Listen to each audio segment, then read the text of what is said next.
Okay, let's dive right into this.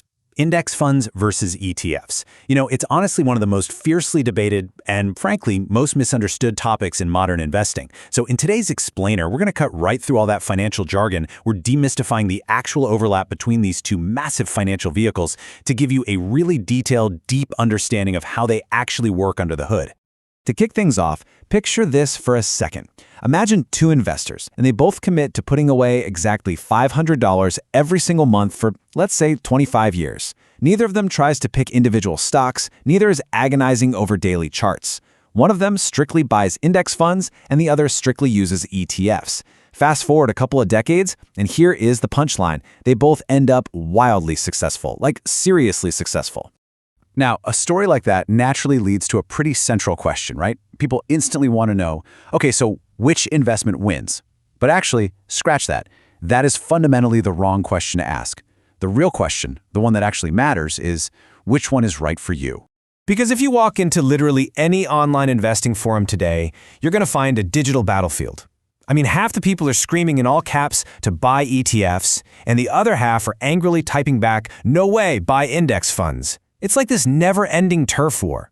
But the deep irony here, and this is wild, is that these two options aren't even mutually exclusive. So this whole argument, it's essentially pointless. To really get why that is, let's quickly strip things down to the absolute core mechanics.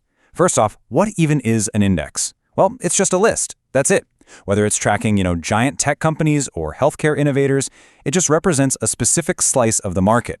But you can't actually go out and buy an index. It acts purely as a measuring stick. It just tells you how that slice is doing. Let's move along and see how this builds. Once we have that measuring stick, we get the index fund.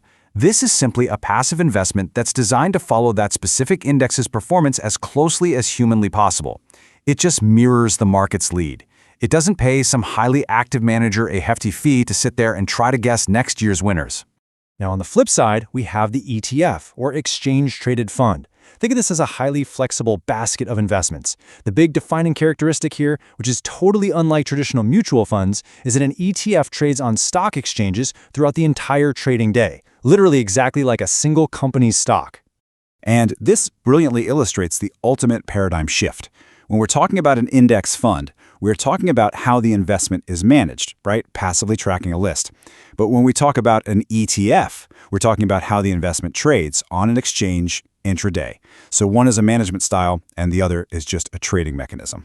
And what's really interesting about this is how it clears up so much beginner confusion, because one describes management and the other describes trading. A single fund can easily be both. The big secret is that many ETFs actually are index funds. So when people are out there fiercely debating index funds versus ETFs, they're largely arguing over two concepts that heavily overlap.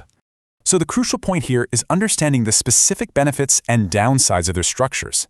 Traditional index mutual funds offer absolute simplicity, right? And they purposefully keep you from making impulsive intraday trades. ETFs, however, offer you that intraday flexibility and usually incredibly competitive expense ratios. But that exact same flexibility can totally be a downside if it encourages you to overtrade or constantly chase volatile, narrow sectors. And speaking of sectors, ETFs cover nearly every major asset class and investment theme you can imagine. We're talking broad markets, niche technology, healthcare, you name it. But this vast universe of choices, it's a bit of a double-edged sword. I mean, it gives you incredible freedom, for sure, but it also requires much more careful research to avoid accidentally overexposing yourself to just one single risky slice of the market. Which brings us to a really foundational truth. The investment product itself, that is only part of the equation. Honestly, you could find the absolute perfect, low-cost index tracking ETF, but it literally won't matter at all if you don't control your emotions. At the end of the day, your behavior completely trumps the vehicle. To actually succeed like those two investors from our $500 story earlier, you need to set up guardrails against 5 really common behavioral traps. Number 1, buying investments just because someone on social media hyped them up with rocket ship emojis. Number 2, checking your portfolio prices every hour. Number 3, trying to perfectly time the market. Number 4, lacking diversification. And number 5, the ultimate wealth killer, panic selling during completely normal short-term market declines. So how do you actually choose your path without getting overwhelmed? You use a structured approach. Step 1, clarify your actual financial goals. Step 2, establish your timeline, like do you need this money in 5 years or 25? And step 3, assess your true risk tolerance. You'll find that many long-term investors just default to broadly diversified, low-cost index tracking funds simply because they keep the whole process beautifully aligned with those really long timelines. And that brings us to this powerful takeaway. Consistency can matter more than constant activity.